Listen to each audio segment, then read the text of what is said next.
Buenos días, hermanos. Qué gozo verles nuevamente. Qué gozo ver a nuevas familias aquí y a algunas familias regresando. Bienvenidos, realmente de mucha alegría verles nuevamente y confiando y esperando la gracia del Señor, ¿verdad? Porque sabemos que estamos en una situación de emergencia. Yo les animo a que no nos descuidemos, sino que nos mantengamos vigilantes de esta enfermedad, pero siempre confiando en nuestro Señor, que su gracia sea quien nos cuide, quien nos guarde de todo mal y que nos dé la fuerza y su gracia para seguir avanzando en medio de esta situación de crisis. Hermanos, vamos a orar y darle gracias al Señor y vamos a seguir con nuestro estudio. Padre, damos gracias por tu gran amor y misericordia con nosotros, Señor, porque eres tú, Señor, quien obra en nuestros corazones, Señor, para poder buscarte.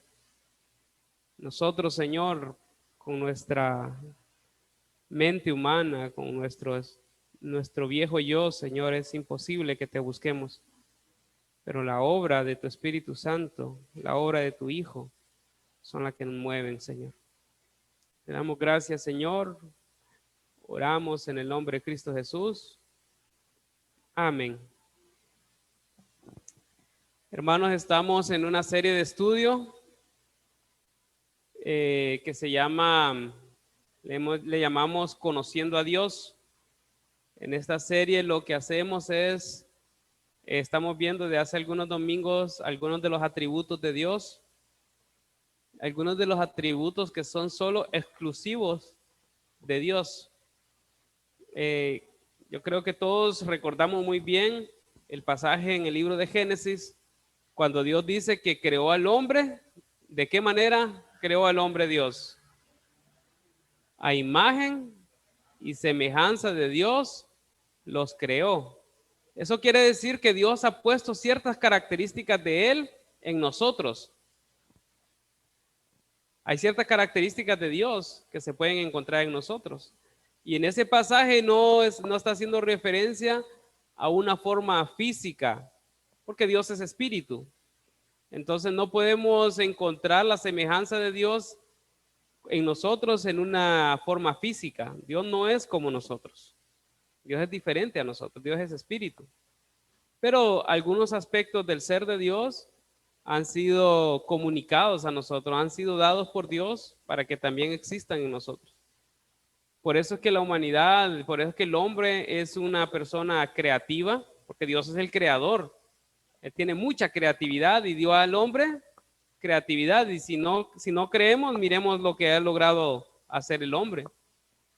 Es una escala pequeñita de lo que Dios ha hecho, ¿verdad? Porque si comparamos las edificaciones que el hombre ha hecho, que nos sorprenden, grandes edificios y cosas así, pero si la comparamos con Dios creando una estrella o una galaxia o una constelación, y nos vamos a dar cuenta que el humano tiene mucho, pero es poquito en comparación de Dios. Entonces también Dios nos ha hecho capaces de amar, porque Él es amor, solo que el amor de Él es extremadamente más grande que el de nosotros. Y así en todos los atributos que el Señor nos ha comunicado, Él es infinitamente superior en esa misma característica, pero ha querido que nosotros tengamos esa característica también. Pero también hay ciertas características de Dios que Dios no quiso dárnosla a nosotros por su sabiduría y su gran amor. Por ejemplo, uno de los atributos de Dios es que Él es todopoderoso. ¿Se imaginan un hombre, solo un hombre que fuera todopoderoso? ¿Qué pasaría? Un desastre, ¿verdad? Totalmente. Un ser humano con todo el poder haría cualquier desastre. Pero Dios sí es todopoderoso, pero Él también es justo.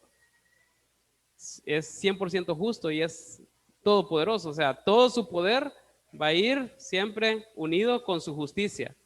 Y Él es verdad y nunca va a actuar en base al error o a la mentira. Entonces hay ciertas cosas. Lo que estamos haciendo en esta serie de estudio es aprender acerca de Dios. Ahora, este estudio solo le va a llamar la atención a una persona que anhele o que ame o que quiera a Dios, que tenga un afecto especial por Dios.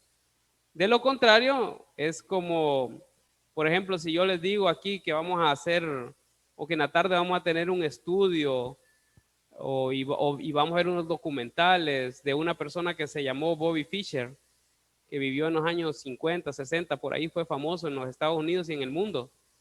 Y cualquiera me diría, ¿qué me interesa a mí venir a ver un documental de esa persona? No lo conozco ni me interesa.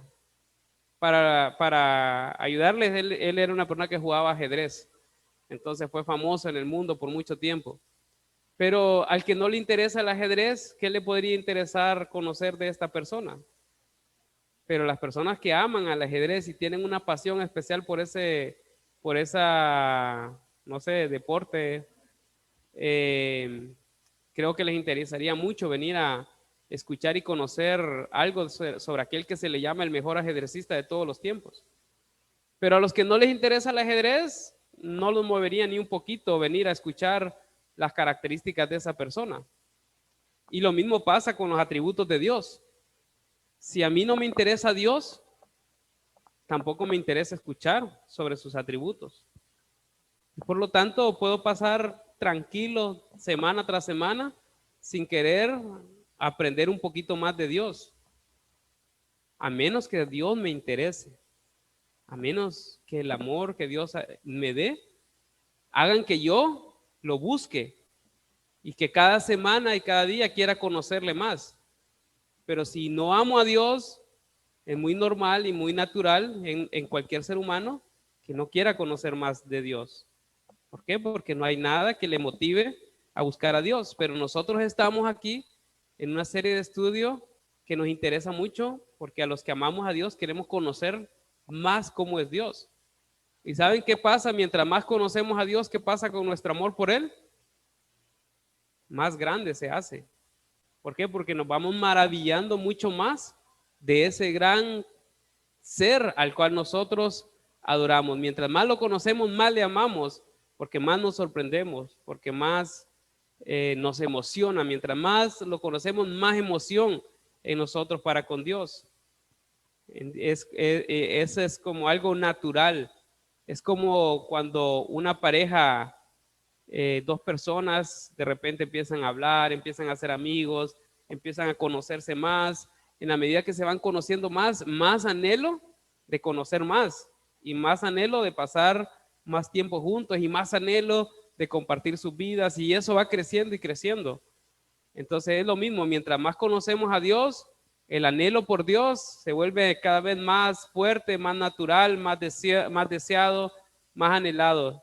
Y cuando estudiamos acerca de los atributos de Dios, es estudiar acerca de Dios en sí mismo como persona, como ser.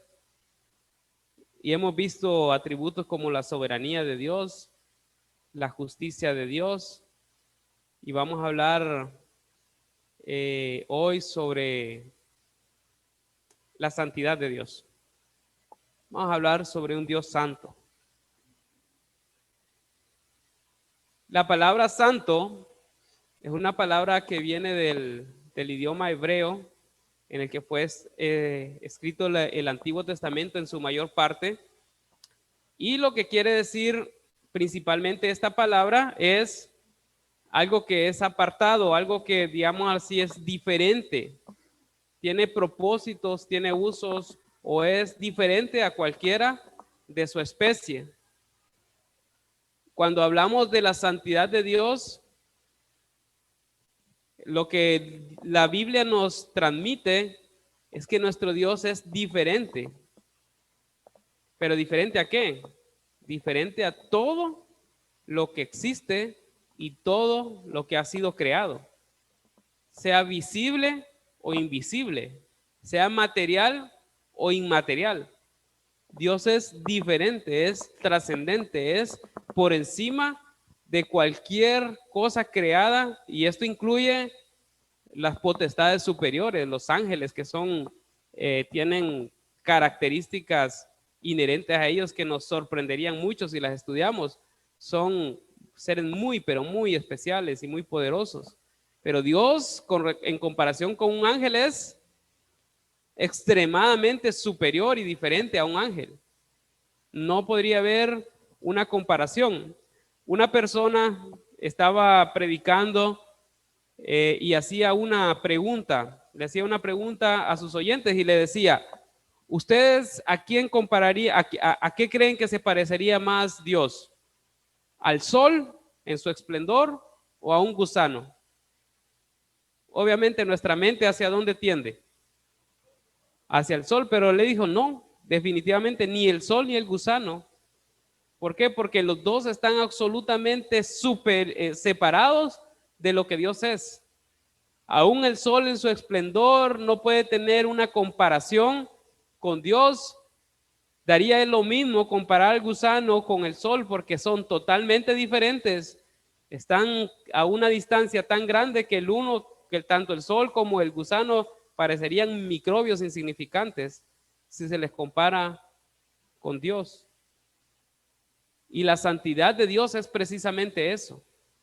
Es el atributo de Dios que lo hace diferente, absolutamente diferente a cualquier criatura o a cualquier objeto material que pueda existir. No hay nada, absolutamente nada parecido ni que se asemeje a Dios. Ahora, ¿se imaginan lo difícil que puede ser predicar de algo que no lo podemos comprender? De algo que está fuera del alcance de la capacidad humana de definir.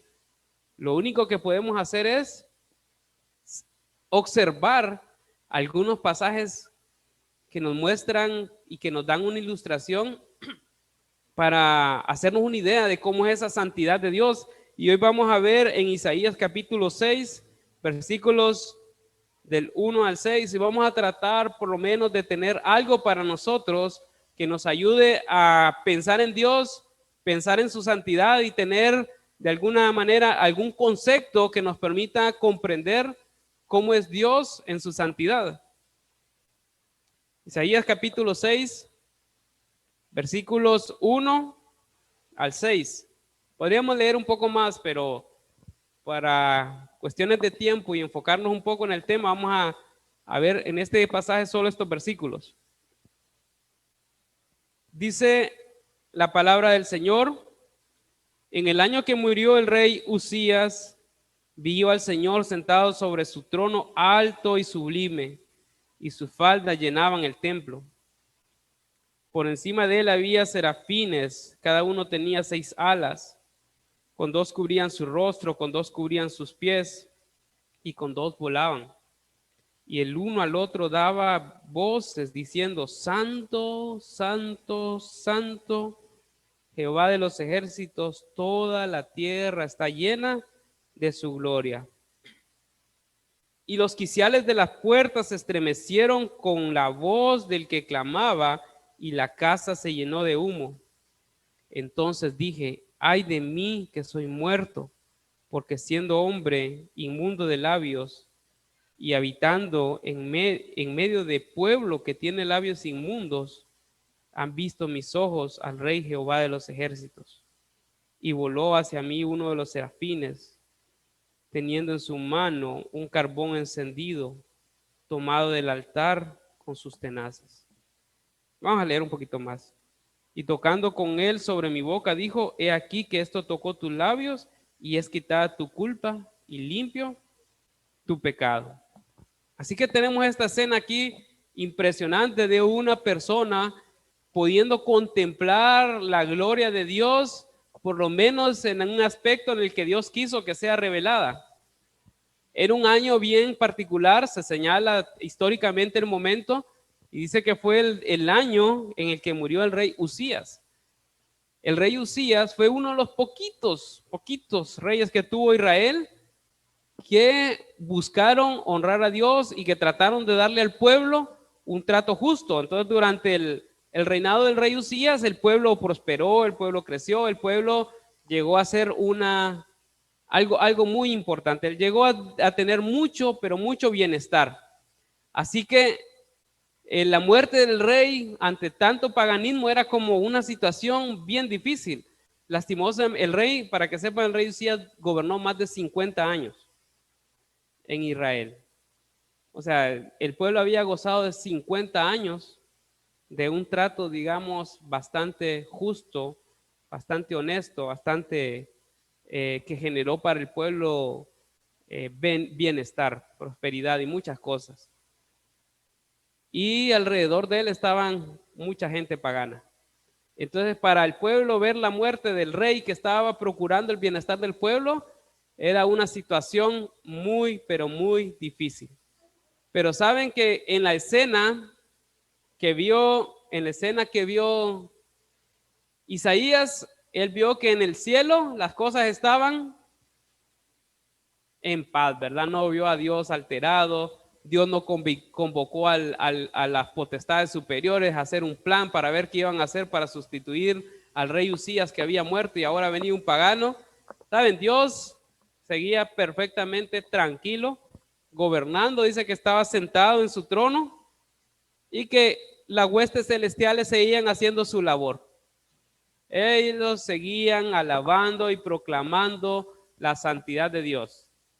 O sea, lo que Dios le permitió ver a Isaías es un reflejo de decirle a Isaías, las cosas están bien, no te preocupes.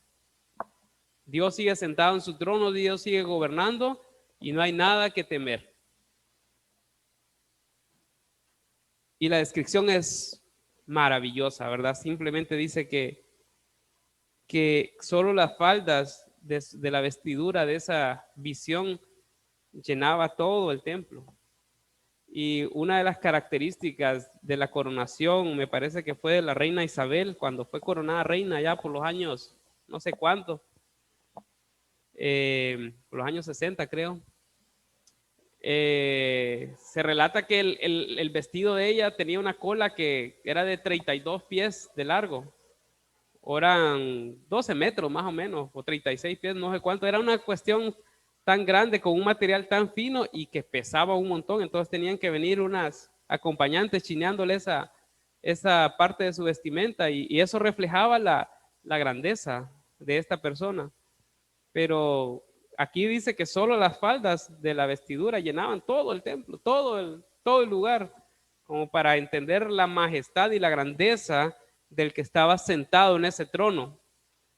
Y eso no es nada cuando entendemos quiénes estaban por encima de ese trono, dice, o sea, alrededor volando, es una cuestión impresionante. Dice que habían serafines. Y dice que cada uno, ya vimos la descripción, ¿verdad? 6 alas, con 2 cubrían su cara, con 2 cubrían sus pies, con 2 volaban, y su clamor era: santo, santo, santo, Jehová de los ejércitos. Toda la tierra está llena de su gloria. Y saben, hermanos, estos seres llamados a proclamar la santidad de Dios, si ustedes buscan en internet y ponen ahí en imágenes en Google y buscan un serafín, y van a encontrar un bebecito ahí con una coronita, con un pañalito, con alas, como tirando besitos, una criatura así como tierna, ¿verdad? Una cosa así que como tratando de ser algo conmovedor. Y en muchos cuadros y pinturas y cosas así se presenta ese bebecito y algo así como algo muy tierno. Pero saben, la palabra serafín viene de una palabra, transmite la idea más bien de una llama ardiendo, es fuego. Lo que Isaías estaba viendo era una imagen de un ser que era como fuego que estaba en el aire, como un fuego abrasador, como algo, no era algo tierno, era algo temible. Isaías no vio al bebecito con las alas, Isaías vio algo que lo aterrorizó. Y saben, esos son los seres que estaban proclamando la santidad de Dios. Y se estima, o por lo menos algunos estudiosos dicen que los serafines son los seres creados que pueden estar, que se describen que están más cerca del trono, de esa presencia inmediata de Dios. ¿Por qué? Porque la santidad de Dios es algo que destruye. O sea, nadie puede estar delante de la presencia de Dios y permanecer y sobrevivir. Isaías mismo lo sabía. Isaías inmediatamente ante la revelación dijo: ay de mí que soy muerto, porque siendo hombre de labios inmundos y habitando en medio de pueblo de labios inmundos, han visto mis ojos a Jehová de los ejércitos. Él estaba tan impresionado y tan impactado por la santidad de Dios, que siendo él un profeta de Dios, siendo él una persona consagrada a Dios, siendo él una persona que, uno de los grandes profetas, por medio del quien vinieron las profecías más grandes de la presencia de Cristo, aún él, cuando se vio ante la santidad de Dios, él dijo: yo aquí estoy muerto,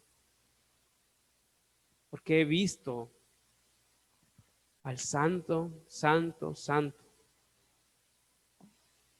Y por la gracia de Dios, que mandó a uno de esos serafines a que tomara una brasa del altar y tocara los labios de Isaías, y de una manera simbólica limpiar y quitar el pecado de Isaías y dejarlo en una condición limpia para poder estar delante del Señor y que él no muriera al estar en la presencia del Señor. En el libro de Malaquías, si ustedes leen el libro de Malaquías, van a ver que Dios se presenta a sí mismo como fuego, pero se presenta de dos maneras como fuego. En la primera vez que él se presenta como fuego, dice que él es fuego consumidor. Cuando haga juicio, él va a consumir absolutamente todo y no va a dejar rastro alguno del pecado, de la presencia de un ser pecaminoso. Él va a barrer absolutamente todo. No sé si recuerdan el pasaje de Elías cuando estuvo con los profetas de Baal, cuando hicieron un altar, pusieron un sacrificio, y el reto era que el Dios que mandara fuego del cielo, ese iba a ser el verdadero Dios, ese iba a ser el que comprobara cuál era Dios. Y cuando le tocó el turno a Elías, dijo que le echaran agua y agua y agua y agua, y que hicieran una zanja alrededor de las piedras, que pusieran el sacrificio, que lo bañaran de agua, porque Dios iba a mandar su fuego. ¿Y saben qué quedó de todo ese sacrificio cuando Dios mandó el fuego? Ni sacrificio, ni piedras, ni agua, ni nada. Porque Dios es fuego consumidor. Pero también dice el capítulo 3 de Malaquías, versículo 2, que Dios es fuego purificador. A sus enemigos Dios los va a consumir, pero a sus hijos Dios los va a purificar. Es como cuando un metal precioso como el oro se pasa al fuego y llega a estar en un estado líquido del calor intenso que genera ese fuego, y lo que está haciendo esta persona que sabe manipular el oro es quitando toda impureza, pasándolo por fuego y dejándolo puro. Y eso es lo que Dios hace con nosotros. Eso es lo que Dios simbólicamente en ese momento hizo con Isaías. Esa brasa representaba el fuego de Dios que limpiaba a Isaías y lo dejaba en un estado limpio, totalmente limpio. Pero lo que quiero que aprendamos, hermanos, en este pasaje de Isaías, hay muchos temas que podemos tocar solo con este pasaje, es algo sobre la santidad de Dios. La santidad de Dios es el atributo, el único atributo de Dios que se pone en una manera superlativa. O sea, que se pone en la expresión máxima que la capacidad humana de expresar algo lo puede hacer. En el idioma hebreo no existía el superlativo que nosotros conocemos como grande, grandísimo. O sea,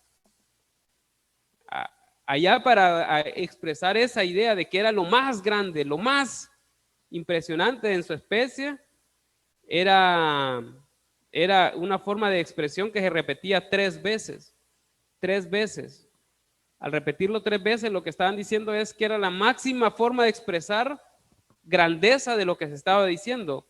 Y saben, Dios está diciendo sobre su atributo de la santidad, que Él es santo, santo, santo. 3 veces santo. Superlativamente santo. O sea, en exceso santo.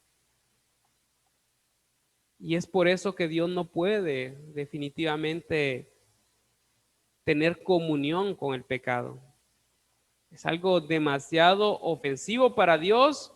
El pecado nuestro es demasiado ofensivo para Dios porque su santidad es 3 veces santo. Es muy, muy por encima de lo que nuestra mente puede concebir. Cuando hablamos de su santidad, porque la idea es algo que lo separa, que lo diferencia de las demás cosas, es que Él es diferente en todos sus aspectos. En sus cualidades morales, Él es totalmente diferente de nosotros. En justicia, en valor, en verdad, Él es totalmente diferente de nosotros. Él está muy por encima de nosotros. Por eso es que en el mismo libro de Isaías, capítulo 64, versículo 6, cuando se menciona sobre la justicia del hombre, lo único que puede decir Dios de la justicia del hombre es que es trapo de inmundicia, es una asquerosidad delante de Él, lo mejor del hombre, la mayor bondad del hombre. Es algo sucio para Dios. Porque su justicia es muy, pero muy por encima. Y cuando alguien tiene el atrevimiento a considerarse una buena persona, está ofendiendo a Dios como quien le presenta trapos sucios, como quien le presenta algo inmundo a Dios. El acercarse a Él con alguna esperanza de que Dios encuentre algún vestigio de bondad o de justicia en nosotros es una ofensa muy, pero muy grande para nuestro Dios. Es por eso que en el plan de salvación de Dios no consideró de ninguna manera nuestra propia justicia, ni consideró nuestras propias obras para ofrecernos salvación. Él nos ofrece salvación por medio de 2 cosas que no son parte de nuestro ser. Una es la fe, según Efesios 2:8, es un regalo de Dios. Y lo otro es el arrepentimiento. Y según segunda de Timoteo capítulo 2, el arrepentimiento es también algo que el Señor, nuestro Dios, nos da. No puedo producir fe, ni puedo tener arrepentimiento en mí mismo. Absolutamente no puedo. Y Dios lo que exige para la salvación es fe y arrepentimiento. ¿Qué quiere decir esto? Que Dios puso la salvación totalmente fuera de nuestro alcance. ¿Por qué? Porque no tenemos la capacidad de agradar a un Dios santo, porque Él es infinitamente superior y infinitamente diferente a nosotros. Entonces, para poder ser salvos, Él nos da fe y Él nos concede el arrepentimiento. ¿Por qué? Porque solo un ser como Él puede obrar la salvación que a Él le va a satisfacer. De hecho, la expresión máxima de la santidad de Dios se vio en la cruz cuando Cristo fue crucificado, cuando Cristo tuvo que pagar por nuestros pecados. Dice Isaías siempre en capítulo 59, que por causa de nuestro pecado Dios dio la vuelta, o sea, volteó su rostro para no escucharnos, para no tener comunión con las personas. El pecado hace que Dios des la espalda a la persona. ¿Y saben qué pasó en la cruz cuando Cristo cuando Cristo tomó nuestros pecados? ¿Saben qué hizo Dios en su santidad cuando su mismo Hijo clamó a Él? ¿Saben lo que hizo Dios? Le dio la espalda también a su propio Hijo.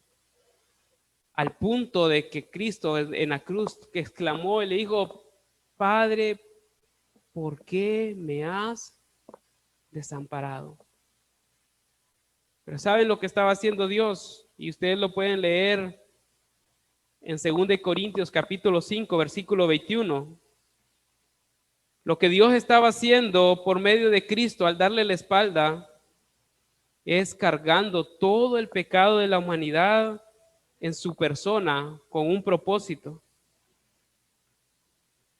Dice 2 Corintios capítulo 5, versículo 21, al que no conoció pecado, ¿y quién es ese único que no conoció pecado? Es Cristo Jesús, al que no conoció pecado por nosotros lo hizo pecado. O sea, Dios convirtió a Cristo en pecado, en la máxima expresión de su abominación. Lo que más detesta a Dios es el pecado, y convirtió a Cristo en pecado, a su propio Hijo. ¿Para qué? Para que nosotros fuésemos hechos justicia de Dios en Él. ¿Saben? La santidad de Dios demanda eso. La santidad de Dios demanda que un sacrificio de igual magnitud a su santidad tenga que ser ofrecido para que Él pueda perdonar los pecados.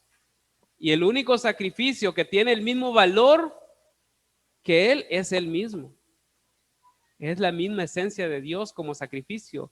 Y por eso es que Cristo decidió venir y tomar el lugar que nosotros deberíamos tomar, y con la esencia completa de Dios. En el libro de Colosenses dice que Cristo es la imagen misma de su sustancia.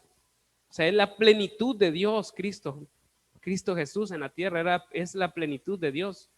Y es la plenitud de Dios la que se presentó en sacrificio por nosotros. Así como es de diferente la santidad de Dios con respecto a lo que nosotros somos, así también es de diferente la justicia de Cristo con respecto a nosotros. No fue una justicia humana la que llegó a la cruz. Fue esa justicia infinitamente superior la que se presentó delante de Dios para pagar por los pecados de la humanidad. Es así que la misma justicia compensó la santidad de Dios. No había otra forma, hermanos. No había otra forma. La santidad demandaba esa clase de justicia. Así es la santidad de Dios. Es algo que humanamente no podemos nosotros concebir. Solo por medio de Cristo, nosotros, cuando Él tomó nuestro pecado y Él nos imputó la justicia propia, es que nosotros podemos tener ahora una comunión con el Dios Santo. Es la única manera. Así que entendiendo esto, quiero que comprendamos algo de lo que es la santidad. Si ustedes leen el libro de Efesios capítulo 1 y vemos la introducción del libro y algunos otros libros escritos por Pablo, nos damos cuenta de que Dios describe al creyente, describe al discípulo como santo también. Dice Efesios capítulo 1, versículo 1, Pablo, apóstol de Jesucristo por la voluntad de Dios, a los santos y fieles en Cristo Jesús que están en Éfeso. Entonces, ¿cómo se le describe al creyente? Como santo y como fiel. Dos características que están alejadas totalmente de la condición humana. Pero dice santos y fieles en Cristo Jesús. Así que Dios al discípulo suyo, Dios al discípulo de Cristo, lo va a ver siempre en Cristo. Y como está en Cristo, lo va a ver como santo y como fiel, porque Cristo es santo y Cristo es fiel. Fiel y verdadero. Por eso Dios a nosotros nos ve también como santos. A esto es a lo que se le llama la santidad posicional. O sea que nuestra posición delante de Dios es santo. Yo delante de Dios, cuando Dios me mira a mí, ahora que estoy en Cristo, ahora Dios me mira a mí como santo. Ya no me mira a mí como el pecador. Me mira a mí como santo. Como una persona totalmente alejada del pecado. Y como decimos, esta palabra santo quiere decir apartado.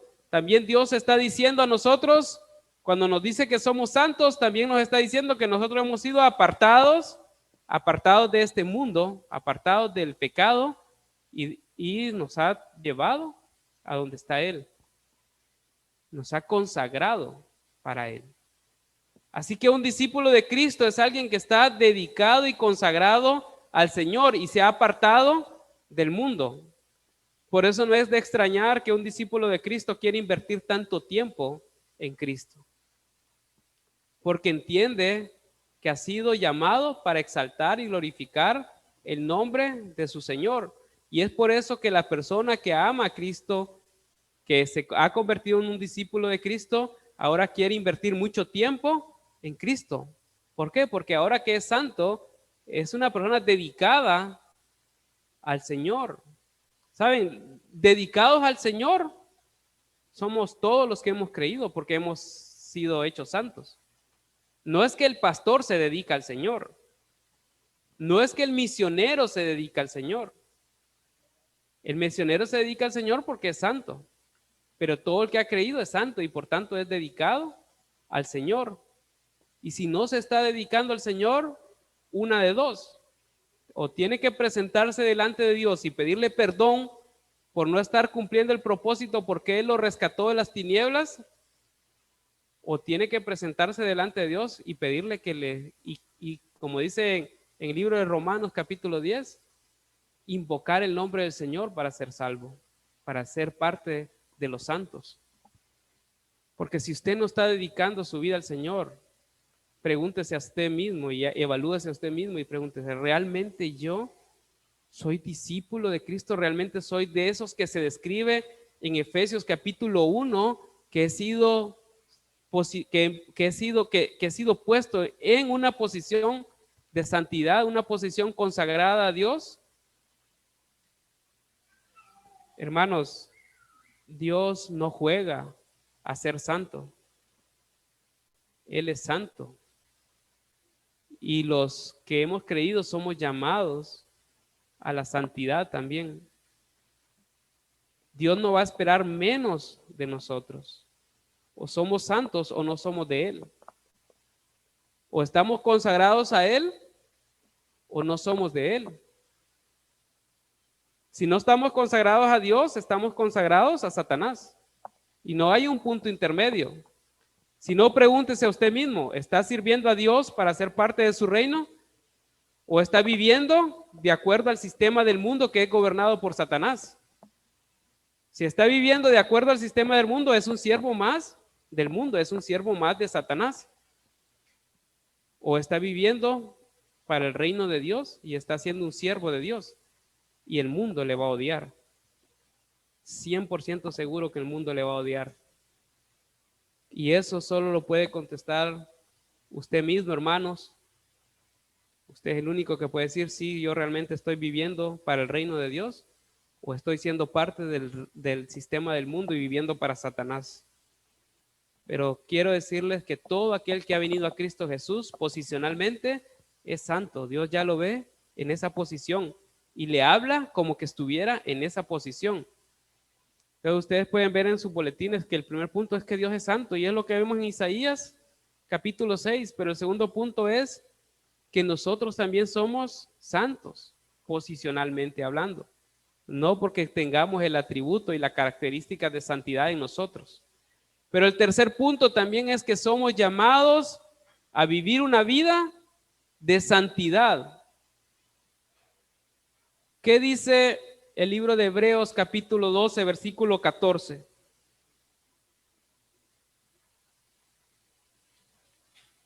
Dice, seguid la paz con todos y la santidad sin la cual nadie verá al Señor. ¿Es posible ver al Señor sin seguir la santidad? No, hermano. No es posible. No se puede. Dios es santo y no espera nada menos de sus siervos, de sus discípulos, de los hijos. Él quiere la misma esencia. ¿Qué dice Primera de Pedro capítulo 1, versículos 13 en adelante? Dice, Por tanto, ceñid los lomos de vuestro entendimiento, sed sobrios y esperad por completo en la gracia que se os traerá cuando Jesucristo sea manifestado. Como hijos obedientes, no os conforméis a los deseos que antes tenías estando en vuestra ignorancia, sino como aquel que os llamó es santo, sed también vosotros santos en toda vuestra manera de vivir, porque escrito está, sed santo, porque yo soy santo. Miren el versículo 14, como hijos obedientes, no os conforméis a los deseos que antes tenías estando en vuestra ignorancia. Y dice, no os conforméis, es no se adapte a esa forma, no siga sus mismos deseos. Si es un hijo de Dios, ya no siga sus deseos, ya no siga los deseos que lo llevaban a vivir una vida de pecado, sino como aquel que os llamó es santo, sed también vosotros santos en toda vuestra manera de vivir. Hermanos, el llamado a la santidad tiene dos aspectos dentro de la iglesia del Señor. El primer aspecto del llamado a la santidad es un llamado a la santidad personal, a la santidad individual. Dios nos llama a cada uno de nosotros de una forma personal, de una forma individual, a ser santos. Nosotros a veces venimos a la iglesia y decimos, no, pero es que aquel es hermano, aquel es hipócrita, aquel es aquí, aquel es así. Y se le señalamos todos los defectos, toda la falta de santidad de todos los hermanos. Pero Dios no nos llama a ver la falta de santidad en los hermanos. Dios nos llama a procurar la santidad personal. El primer aspecto del llamado a la santidad es un aspecto personal. Yo debo procurar la santidad de una forma personal. Mi anhelo de estar cerca de Dios debería provocar en mí naturalmente un deseo de santidad. ¿Por qué? Porque sin santidad nadie verá al Señor. Entonces, si yo quiero ver al Señor, si yo anhelo estar con Él, debería ser natural en mí que yo anhele la santidad. Por tanto, el primer aspecto del llamado a la santidad es personal, pero también hay un llamado a la santidad colectiva de la iglesia. Dios quiere que seamos una iglesia santa. Ya no dice ahí, pero antes decía una iglesia santa, que fue el lema de nuestro aniversario. ¿Ok? En el libro de Efesios capítulo 5, versículo 27, dice que Cristo viene por una iglesia pura y sin mácula, sin mancha, ni arruga, ni cosa semejante. Y todas esas son descripciones del pecado. Entonces, Él viene conjuntamente por la iglesia y quiere encontrar colectivamente a una iglesia santa. Dios no viene a traer solo a uno de nosotros, hermanos. Dios viene a todos, a traer a toda su iglesia para llevarla a sus bodas. Él está desposado con la iglesia y Él quiere celebrar su boda con la iglesia, a lo que en el libro de Apocalipsis se le llama las bodas del Cordero, el día de la celebración suprema de cuando Cristo por fin se lleva a su iglesia a habitar eternamente con Él. Pero nos quiere a todos. Él la quiere a todos limpios. O sea, la iglesia tiene que estar revestida en su totalidad de limpieza, de pureza. Pero ¿dónde va a comenzar la limpieza y la pureza colectiva? ¿Dónde es que inicia la santidad colectiva de la iglesia? Inicia en la santidad personal, hermano.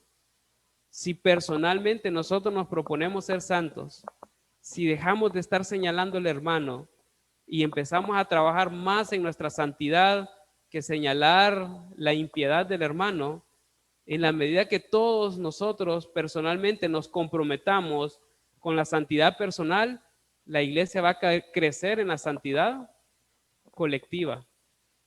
Pero a veces, hermanos, para lograr la santidad colectiva también es necesario que la iglesia actúe en contra del pecado del hermano que no quiere dejar el pecado. Y por eso Dios ha delegado autoridad en la iglesia para que se reprenda el pecado en la iglesia. Así que, hermanos, si toca como autoridad en Cristo dentro de la iglesia reprender su pecado, no es por enojo personal, no es por preferencia personal de uno con respecto al otro, es por el amor y el celo del Dios por una iglesia santa, y a veces nos toca reprender el pecado que hay en las ovejas. No podemos disciplinar a alguien que no es del rebaño del Señor, pero si alguien es del rebaño del Señor, como pastor del Señor, tenemos que corregir la oveja que se está desviando. ¿Por qué? Porque está haciendo perder la santidad colectiva de la iglesia. Y eso afecta mucho a la iglesia. Y es por eso que Dios tiene siervos dentro de sus rebaños. Dice la palabra del Señor que Cristo es el príncipe de los pastores, el zar de los pastores. Es el príncipe de los pastores. Pero Él ha delegado pastores, ayudantes, somos pastorcitos, siervitos, que van a cuidar pequeñitos rebaños y van a estar viendo que esas ovejas estén limpias y estén alimentadas y estén protegidas. Pero el verdadero dueño de las ovejas, el príncipe de los pastores, es Cristo. Los otros pastores solo somos ayudantes, que vamos a encargarnos de ver a que las ovejas estén cuidadas, limpias y alejadas del peligro, y que también aprendan a caminar en orden con el rebaño. Así que a veces por cuidar la santidad colectiva nos toca que trabajar personalmente en algunas ovejas para que se alejen de su pecado y vuelvan a caminar junto con el rebaño. Como le dijo Pastor David a Ariel, ¿verdad? Se compromete a pastorear las ovejas del Señor. Dice, aún aquellas rebeldes y difíciles, aquellas que muerden, y tenemos que pastorear y cuidar. ¿Por qué? Porque la santidad colectiva de la iglesia es importante, y por eso toca que acercarse aún a la oveja que muerde para tratar de ordenarla y corregirla, y que esa oveja camine en santidad. Hermano, nuestro Dios es santo, y sin santidad nadie verá al Señor. Solo imagínense con lo que vio Isaías. No se imaginan, no, quítense de su mente al angelito tierno con alas de pájaro que está volando con una diadema. Hermanos, piensen en una llama de fuego con alas, con muchas alas, que ni siquiera en la pureza de ese fuego se atreven a quitarse, a descubrirse su rostro y estar delante de la santidad suprema de Dios. Ni siquiera ellos, que se les describe casi como llamas de fuego, que representa pureza, ni siquiera ellos se atreven a ser irreverentes ante la santidad de Dios. Así que, hermanos, tenemos mucho que trabajar, tenemos que trabajar en nuestras vidas, tenemos que observar, evaluarnos mucho si estamos viviendo en santidad, si amamos a Dios, si anhelamos estar con Él, y hacernos esta pregunta y decir, sin santidad nadie verá al Señor, y trabajar mucho y mucho y mucho en la santidad. Hermanos, y si alguno tiene alguna duda con respecto a que si realmente anhela estar delante del Señor y si realmente desea estar delante de un Dios santo que va a quitarle toda su impureza, me gustaría que habláramos en persona y en privado, porque sí, es cierto, la santidad de Dios va a doler. El perfeccionamiento de Dios en nuestra vida va a doler. ¿Saben por qué? Porque Dios va a arrancar de nosotros todo lo que nos sirve. Todo lo malo lo va a quitar. Y muchas de esas cosas las amamos, las deseamos, las abrazamos, y el Señor nos las va a quitar. Así que va a doler mucho. Pero el premio va a ser la presencia de Dios. Vamos a estar delante de Dios. Al final nosotros vamos a decir, gracias, Señor, por quitarme toda esa basura que tenía encima y por tenerme delante de ti limpio. Si alguno tiene alguna duda, hermano, de que Dios está con su cincel de carpintero tallando su vida, quitándole todo lo que no sirve, perfeccionándolo para prepararlo para su venida, hablemos personalmente y podemos seguramente encontrar en su palabra lo que necesitamos para vivir una vida verdaderamente consagrada a nuestro Dios. Hermanos, vamos a orar, pero que sea Dios con su espíritu inquietándonos a nosotros en cuanto a la santidad de Dios, para que nos demos cuenta que sin santidad nadie va a ver al Señor. Vamos a orar, hermanos. Padre, damos gracias, Señor, porque siendo nosotros hombres de labios inmundos y habitando en medio de pueblo de labios inmundos, has permitido y enviaste a tu Hijo Jesucristo para que Él fuera, Señor, ese carbón encendido, ese tizón que vino y tocó nuestra vida y nos limpió de nuestro pecado. Porque tú pusiste nuestro pecado en Cristo y lo hiciste a Él pecado para que nosotros fuésemos hechos justicia de Dios y presentarnos delante de ti como justicia, siendo hechos justicia tuya, justificados por medio de la sangre de tu Hijo Jesucristo, teniendo paz para contigo por medio de tu Hijo Jesucristo. Gracias por esa obra, Señor. Y gracias porque sabemos que la obra no va a terminar hasta que lleguemos a la estatura de la plenitud de Cristo. Tú seguirás trabajando en nuestras vidas y tú seguirás puliéndonos y perfeccionándonos para poder presentarnos delante de ti.